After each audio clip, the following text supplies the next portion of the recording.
Dear students, अस्सलाम वालेकुम वरहमतुल्लाहि वबरकात। उम्मीद है आप लोग खैरियत से होंगे और अल्लाह रब्बुल आप लोगों को खुश रखे। हमने रेस्पिरेशन का स्टार्ट आज लेना है। सेकंड ईयर की बायोलॉजी में ये एक इम्पॉर्टेंट चैप्टर है। जैसे मैंने आप लोगों से कहा है कि हम फर्स्ट ईयर की बायोलॉजी के साथ साथ सेकंड ईयर की बायोलॉजी को भी स्टार्ट करेंगे। तो सेकंड ईयर की बायोलॉजी में जो पहला चैप्टर लगा हुआ है ना, वो है रेस्पिरेशन। बायोलॉजी का बड़ा इंपॉर्टेंट चैप्टर है। इसके ऊपर हम तफसीलन बात करेंगे आज। इस पर लेक्चर नंबर 01 है। इस पर लेक्चर नंबर है 01 है। तो लेक्चर का स्टार्ट लेते हैं। मेरा नाम है गुलाम नबी और आप देख रहे हैं हमारा प्यारा सा खूबसूरत सा चैनल केमिस्ट्री वाला। तो हमारे पास जो चैप्टर है रेस्पिरेशन, हमने सबसे पहले रेस्पिरेशन को देखना है। रेस्पिरेशन कहते किसे हैं? सबसे पहले ये जो लफ्ज़ रेस्पिरेशन है, रेस्पिरेशन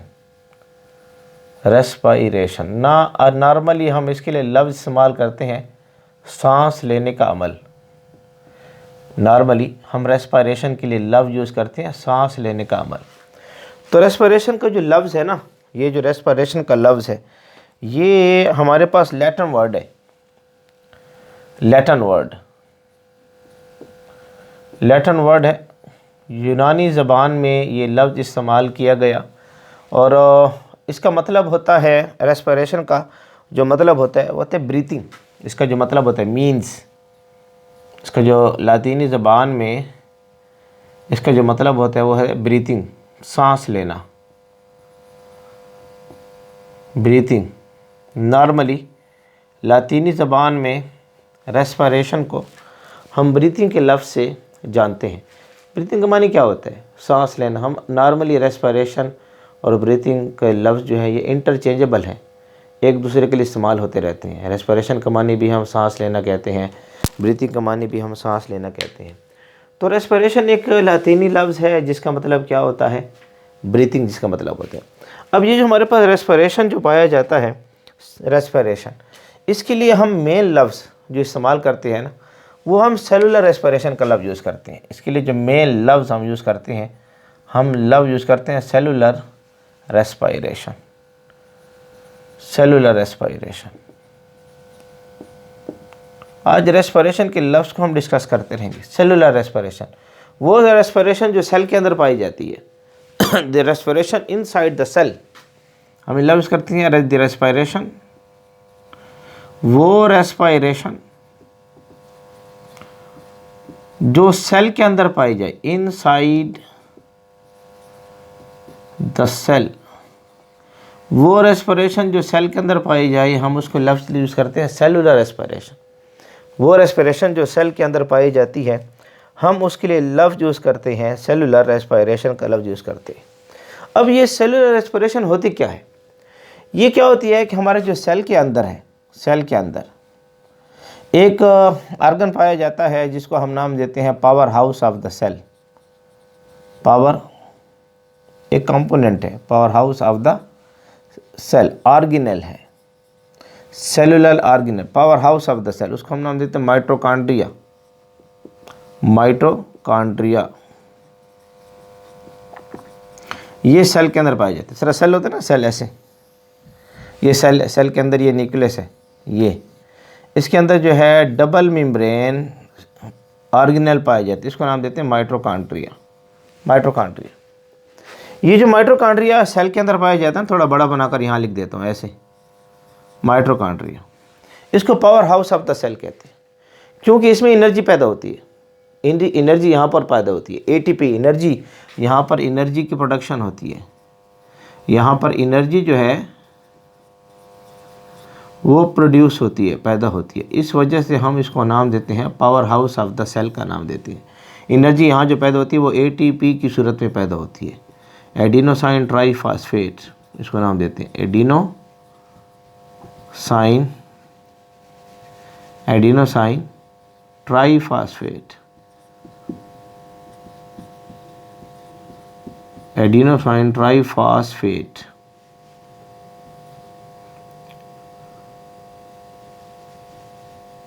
ट्राईफॉस्फेट का लफ्ज़ हम इसको यूज़ करते हैं। एटीपी की सूरत में ये एनर्जी जो है माइटोकॉन्ड्रिया में पैदा होती है। तो उसके अंदर जो है ये रेस्पिरेशन का प्रोसेस होता है। बेसिक ऐसी ऐसी होल के ऊपर मैं बात कर रहा हूँ। जब सेलुलर ऑर्गेनाइज को हम चैप्टर नंबर 1 में स्टार्ट किए है फर्स्ट ईयर की बायोलॉजी में, वहाँ पर माइटोकॉन्ड्रिया को तफसीलन मैं डिस्कस करूँगा इंशाअल्लाह। तो इस के अंदर जो है रेस्पिरेशन का प्रोसेस पाया जाता है, क्योंकि सेल का हिस्सा है। ये मैंने आपके सामने सेल बनाया हुआ है, सेल का एक हिस्सा है, इस वजह से हम इसको नाम सेलुलर रेस्पिरेशन का भी नाम देते हैं। और ये क्या पर एक ऑक्सीडेशन रिडक्शन प्रोसेस है। रेस्पिरेशन जो हमारे पास है ना, रेस्पिरेशन, ये हमारे पास ऑक्सीडेशन रिडक्शन प्रोसेस है। ये हमारे पास ऑक्सीडेशन रिडक्शन प्रोसेस है। आप लोगों ने केमिस्ट्री में इसको पढ़ा होगा, ऑक्सीडेशन रिडक्शन प्रोसेस। ऑक्सीडेशन भी पढ़ा होगा इलेक्ट्रोकेमिस्ट्री में, रिडक्शन भी पढ़ा इलेक्ट्रोकेमिस्ट्री में। बहरहाल हमारा चैनल का नाम तो केमिस्ट्री वाला है। हाँ, तो वहाँ पर इंशाल्लाह अभी तो हमारा जो है लिक्विड स्टार्ट है वहाँ पर, तो इलेक्ट्रोकेमिस्ट्री को हाँ तफसीलन बात करूँगा। वहाँ पर ऑक्सीडेशन भी पढ़ लेंगे, रिडक्शन भी पढ़ लेंगे। वैसे 9th से आप लोगों ने ऑक्सीडेशन रिडक्शन को पढ़ा होगा। ऑक्सीडेशन जो है आपने पढ़ा होगा, रिडक्शन जो है आपने पढ़ा होगा। ऑक्सीडेशन क्या है? ऑक्सीजन का ऐड होना। रिडक्शन क्या है? हाइड्रोजन का निकलना। ऑक्सीडेशन क्या है? Loss of electron. रिडक्शन क्या है? Gain of electron. पढ़ा होगा आप लोगों ने तफसीलन। तो ये जो रेस्पिरेशन का प्रोसेस है, ये ऑक्सीडेशन रिडक्शन प्रोसेस है। ऐसा ऑक्सीडेशन रिडक्शन प्रोसेस जिसमें ग्लूकोज ब्रेक होगा। जो ग्लूकोज है ये ब्रेक होगा। ग्लूकोज का जो मॉलिक्यूल है C6 है, H12 है, O6 है, ये ब्रेक होगा। ये जो ब्रेक होगा, इससे जो होगी एनर्जी पैदा होगी। एनर्जी, फॉर्मेशन ऑफ एनर्जी होगी। फॉर्मेशन ऑफ एनर्जी, एनर्जी पैदा होगी in the form of ATP। Mitochondria के अंदर ये प्रोसेस पाया जाता है। तो इस वजह से हम इसको नाम देते हैं ऑक्सीडेशन रिडक्शन प्रोसेस है। और ऑर्गेनिक कंपाउंड के जैसे ग्लूकोज आपने पढ़ा हो, ये ऑर्गेनिक कंपाउंड है। ये जो ग्लूकोज है आपके पास क्या है? ऑर्गेनिक कंपाउंड है। यहाँ लिख दो इसको, ऑर्गेनिक कंपाउंड है हमारे पास। OC से मुराद क्या है? Organic compound. इसमें क्या होता है कि आप जो है ग्लूकोज लेते हैं C6 H12 O6, इसका रिएक्शन ऑक्सीजन के साथ करवाते हैं और ये बनता है कार्बन डाइऑक्साइड प्लस वाटर, और एनर्जी पैदा होगी, प्लस एनर्जी। और यहाँ मैं आपसे क्या, एनर्जी किस सूरत में पैदा होगी? ATP की सूरत में। एनर्जी को पूरा लिख देता हूँ, ये एनर्जी पैदा होगी। और यहाँ एनर्जी किस सूरत में पैदा होगी? ATP की सूरत में। एनर्जी का जो मॉलिक्यूल है उसको ATP से हम शो करते हैं, एडिनोसाइन ट्राइफॉस्फेट की सूरत। अब इसमें देखिए ऑक्सीजन ऐड हो रही है, ऑक्सीजन ऐड हो रही है, ऑक्सीडेशन हो रही है। ऑक्सीजन का ऐड होना ऑक्सीडेशन इसे कहते हैं। इस कार्बन के साथ हाइड्रोजन लगा हुआ था, हाइड्रोजन इससे रिमूव हो गया। यहाँ देखिए इस कार्बन के साथ हाइड्रोजन मौजूद नहीं है, रिडक्शन। ऑक्सीजन का ऐड होना, हाइड्रोजन का निकलना, इसको रिडक्शन का नाम देते हैं। इसमें ऑक्सीडेशन भी हुई है, ऑक्सीजन ऐड हुई है, इसमें रिडक्शन भी, हाइड्रोजन इससे निकला है, कार्बन से हाइड्रोजन निकला है, कार्बन के साथ हाइड्रोजन अटैच थे, इससे निकल गया। इस वजह से हम इसको रिडॉक्स रिएक्शन का नाम देते हैं, रिडॉक्स रिएक्शन। ये हमारे पास रिडॉक्स रिएक्शन है। इस रिएक्शन के अंदर ऑक्सीडेशन भी हो रही है और रिडक्शन भी हो रही है। और ये एक ऑक्सीडेशन रिडक्शन प्रोसेस इतना सिंपल होता नहीं है जितना रिएक्शन में आपको दिखाया जा रहा है। इसकी डिटेल आएगी, डेप्थ में हम इसको पढ़ेंगे इंशाल्लाह इसी चैप्टर के अंदर। यहाँ समझ लें कि ऑक्सीडेशन रिडक्शन प्रोसेस होगा, कार्बन डाइऑक्साइड बनेगी, वाटर बनेगा, एनर्जी क्या होगी? रिलीज होगी। इस प्रोसेस को क्या नाम दिया जाता है? रेस्पिरेशन का नाम दिया जाता है। ये जो प्रोसेस मैंने आपके सामने रिडॉक्स रिएक्शन की सूरत में लिखा हुआ है, इस प्रोसेस के लिए हम लफ्ज़ क्या यूज़ करते हैं? ऑक्सीडेशन का लफ्ज़ क्या करते हैं? इस्तेमाल करते हैं। अब ये एनर्जी जो हमारे पास मौजूद है ना, ये बड़ी इंपॉर्टेंट है। ये एनर्जी यूज्ड होती है इन आवर डेली लाइफ। जो हमारी रोज़मर्रा की ज़िंदगी है, हम इस एनर्जी को क्या करते हैं? उसमें क्या करते हैं? इस्तेमाल करते हैं। हमारी बॉडी की जितनी भी आपके रिक्वायरमेंट हैं, वो सारी की सारी इसी एनर्जी के तहत चलती हैं, सारी की सारी। मिसाल के तौर पर आप ग्रोथ कर रहे हैं, एनर्जी यूज़ होगी। मूवमेंट कर रहे हैं, एनर्जी यूज़ होगी। रिप्रोडक्शन कर रहे हैं, अफजाइश नस्ल है, बच्चे पैदा कर रहे हैं, जितने भी लिविंग ऑर्गेनिजम्स हैं सारे उसके ऊपर लगेगी, ये एनर्जी यूज़ होगी। डेली लाइफ में एनर्जी यूज़ होगी। कहाँ कहाँ यूज़ हो रही है? मूवमेंट्स आप कर रही हैं, एनर्जी यूज़ हो रही है। आप ग्रोथ कर रहे हैं, एनर्जी यूज़ हो रही है। बच्चे हैं ना ग्रोथ कर रहे होते हैं, रिप्रोडक्शन का प्रोसेस हो रहा है, एनर्जी यूज़ होती है।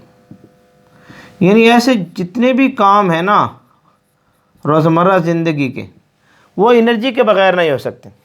एनर्जी की वजह से ही ये सारे के सारे प्रोसेस हमारे पास पाए जाएंगे। तो जितनी भी आपके पास जो है ना बॉडी एक्टिविटीज़ हैं डेली लाइफ के अंदर, वो एनर्जी कंट्रोल्ड है, एनर्जी की वजह से होती हैं। आप इसको कह सकते ETC में बॉडी एक्टिविटीज़ जितनी भी हो रही हैं ना, बॉडी की जो एक्टिविटीज़ हो रही हैं वो सारी की सारी जो हैं एनर्जी की वजह से होती है। बॉडी की जितनी भी एक्टिविटीज़ हमारे पास हो रही हैं सारी की सारी एनर्जी की वजह से। उम्मीद आपको नज़र आ रहा होगा, क्लियर नज़र आ रहा है आपको? एक मिनट देख लेते हैं इसको। हाँ, क्लियर नज़र आ रहा है आपको। तो आपके पास जो है ना ये सारे काम जो है आपके बदन जो करता है ना वो एनर्जी को इस्तेमाल करता है। और एनर्जी जो है ये रेस्पिरेशन से मिलती है। और रेस्पिरेशन का प्रोसेस जो है ये माइटोकॉन्ड्रिया के अंदर सेल ऑर्गेनल्स हैं, सेल के अंदर एक ऑर्गेनल है उसके अंदर ये पाए जाते हैं। इस वजह से हम माइटोकॉन्ड्रिया को नाम देते हैं power house of the cell. Power house of the cell हम इसको नाम देते हैं। तो आपके पास जो है ये सारे के सारे प्रोसेस जो है इसके तहत होती है। अब इसमें ये होता है कि जब भी रेस्पिरेशन का प्रोसेस होता है इसमें कार्बन डाइऑक्साइड भी पैदा होती है। ये कार्बन डाइऑक्साइड जो है ये फ़िज़ा में रिलीज़ होती है। कार्बन डाइऑक्साइड जो है ये फ़िज़ा में रिलीज़ होती है। कार्बन डाइऑक्साइड को वेस्ट प्रोडक्ट कह दें इसका, लेकिन कार्बन डाइऑक्साइड बहुत इंपॉर्टेंट है। जब आप फोटोसिंथेसिस पढ़ेंगे ना बायोलॉजी में, वहाँ पर आपने देखना कि इस कार्बन डाइऑक्साइड का इस्तेमाल होगा। हमने इसी कार्बन डाइऑक्साइड को यूज़ करवाना है, फ़िज़ा से पानी को यूज़ करवाना है। सनलाइट की मौजूदगी में ये रिएक्शन होगा, सनलाइट की मौजूदगी में। और क्लोरोफिल जो सब्ज़ रंग है प्लांट के अंदर, सब्ज़ रंग है प्लांट के अंदर, उसको यूज़ करेंगे, बनेगा C6H12O6, साथ में ऑक्सीजन पैदा होगी। ये प्रोसेस है फोटोसिंथेसिस। फोटोसिंथेसिस हमने इस कार्बन डाइऑक्साइड को यूज़ करवाना है किस में? फोटोसिंथेसिस में। प्लांट्स के अंदर ये प्रोसेस पाया जाता है, प्लांट्स के अंदर ये प्रोसेस पाया जाता है। तो ये कार्बन डाइऑक्साइड भी वहाँ यूज़ होगी। तो बड़ा ही इंपॉर्टेंट एक प्रोसेस होता है, इसको ऑक्सीडेशन रिडक्शन प्रोसेस का नाम देते हैं। और इससे एनर्जी क्या होती है? फ़िज़ा में रिलीज़ होती है।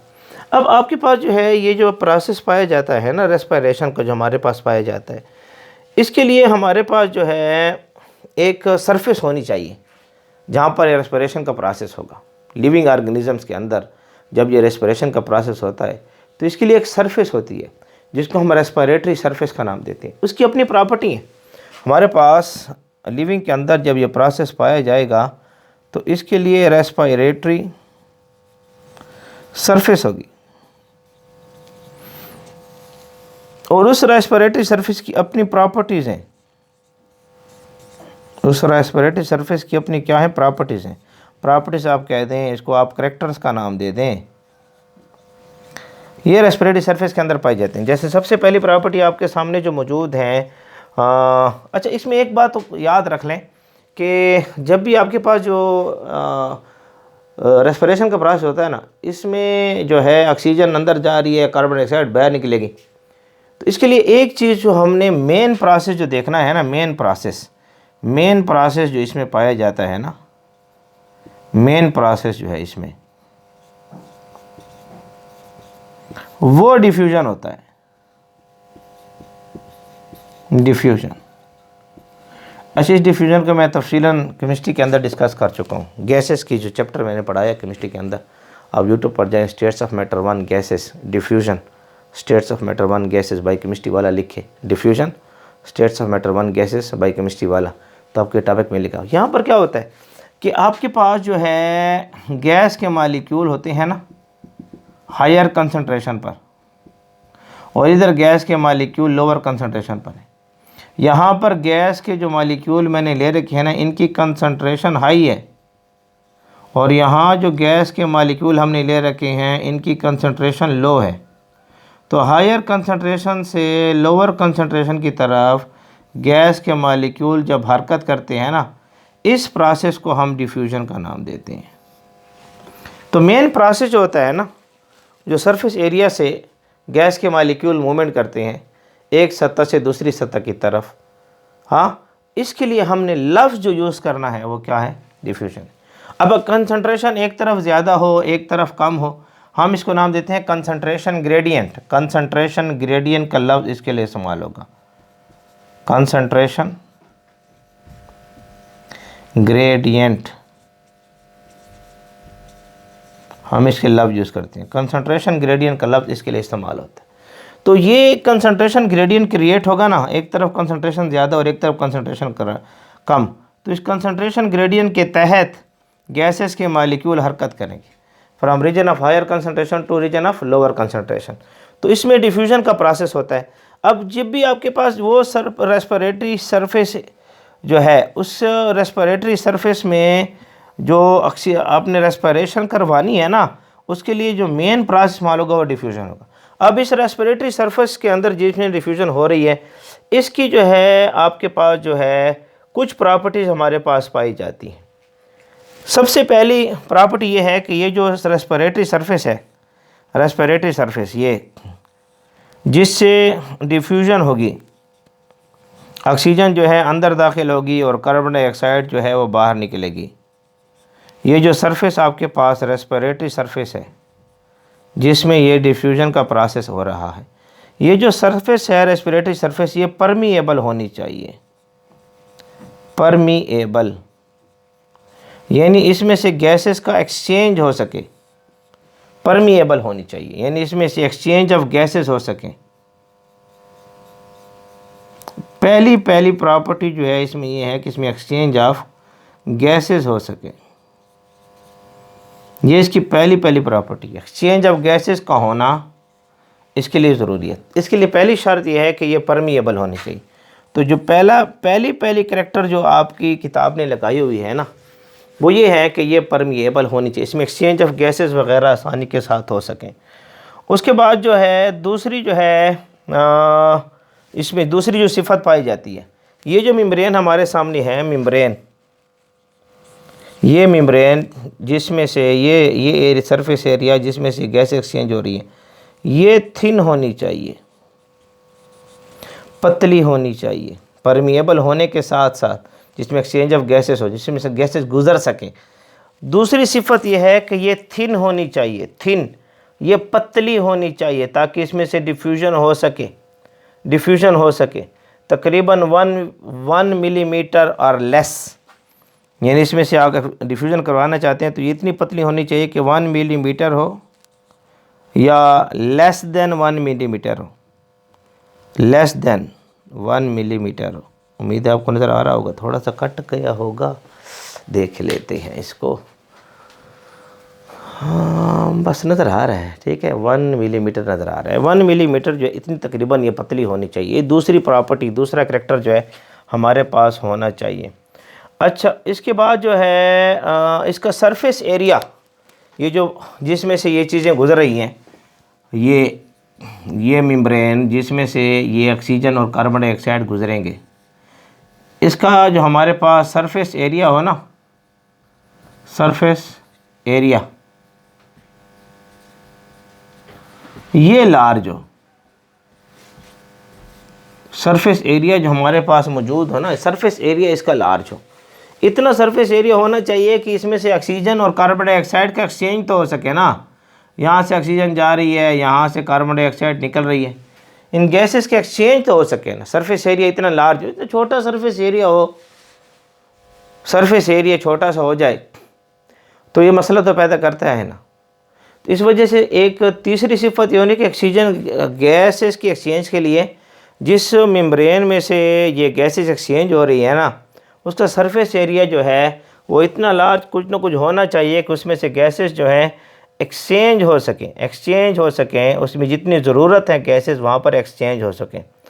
उसके बाद जो है चौथी प्रॉपर्टी इसमें यह है कि इसमें आपने जो ब्लड सप्लाई है वो इसको मुहैया हो, यानी आपने ये मेम्ब्रेन है जिसमें से एक्सचेंज ऑफ गैसेस हो रही हैं, इसको आपने जो है ब्लड सप्लाई जो है, ब्लड सप्लाई ये मौजूद हो, ब्लड सप्लाई, क्योंकि ऑक्सीजन जो है ना ये ब्लड के ज़रिए जो है मूव करती है, ब्लड के अंदर जो है पड़ा होता है हेमोग्लोबिन। हेमोग्लोबिन, इस हेमोग्लोबिन के साथ जो है ना ऑक्सीजन रिएक्शन करती है और ऑक्सी हेमोग्लोबिन बनाती है। ऑक्सी हेमोग्लोबिन बनाती है, जब इससे रिएक्शन करती है तो ऑक्सी हेमोग्लोबिन, इसका नाम देते हैं ऑक्सी हेमोग्लोबिन। सही लिख दो, सही लिख दो, थोड़ा सा सर साफ लिखा करें। ऑक्सी हेमोग्लोबिन इसको नाम देते हैं, ये बनाती है ऑक्सी हेमोग्लोबिन। तो इस ब्लड के ज़रिए जो है ना ये ऑक्सीजन जो है जिस्म के अंदर हरकत करती रहती है। तो ब्लड होगा, ऑक्सीजन को जज़ब करेगा, ठीक है, और माइटोकॉन्ड्रिया तक पहुंचाएगा। फिर माइटोकॉन्ड्रिया में ऑक्सीडेशन रिडक्शन का प्रोसेस होगा, एनर्जी पैदा होगी, कार्बन डाइऑक्साइड पैदा होगी। एनर्जी को तो बदन यूज़ कर लेगा डेली एक्टिविटीज़ के लिहाज से। कार्बन डाइऑक्साइड को फिर ब्लड लेगा, लंग्स की तरफ लाएगा, हाँ, और कार्बन डाइऑक्साइड को बाहर निकालेगा। तो इसके लिए जो है ना जिस सरफेस एरिया पर ये ऑक्सीडेशन रिडक्शन का प्रोसेस, जैसे माइटोकॉन्ड्रिया मैंने ले रखा है, इसको ब्लड सप्लाई जो है, जैसे एल्वेलाई के अंदर हम ये प्रोसेस पढ़ेंगे, लंग्स में एल्वेलाई के ऊपर ब्लड कैपिलरीज पाई जाती हैं, पतली सी नेटवर्क होता है उसका, जिसमें एक्सचेंज ऑफ गैसेस में ब्लड जो है ऑक्सीजन और कार्बन डाइऑक्साइड को जज़ब कर रहा होता है। वहाँ पर डिटेल इसकी इंशाल्लाह इसी चैप्टर में हम करेंगे। ये प्रॉपर्टी नंबर 4 इसके अंदर पाई नहीं जानी चाहिए। उसके बाद प्रॉपर्टी नंबर 5 जो है ना हमारे पास, प्रॉपर्टी नंबर 5 डिफ्यूज़न के प्रोसेस के लिए आपके लिए इसमें बेहतरीन जो चीज़ होनी चाहिए वो है वेंटिलेशन मैकेनिज़्म। डिफ्यूज़न का प्रोसेस आप करवाना चाहते हैं ना, प्रॉपर्टी नंबर 5 को यहाँ लिख दूँ, प्रॉपर्टी नंबर 5 को अगर आप इसमें अच्छी डिफ्यूज़न करवाना चाहते हैं ना तो इसके लिए आपके पास होना चाहिए ventilation mechanism, good ventilation mechanism होना चाहिए। गुड वेंटिलेशन मैकेनिज़्म आपके पास होना चाहिए।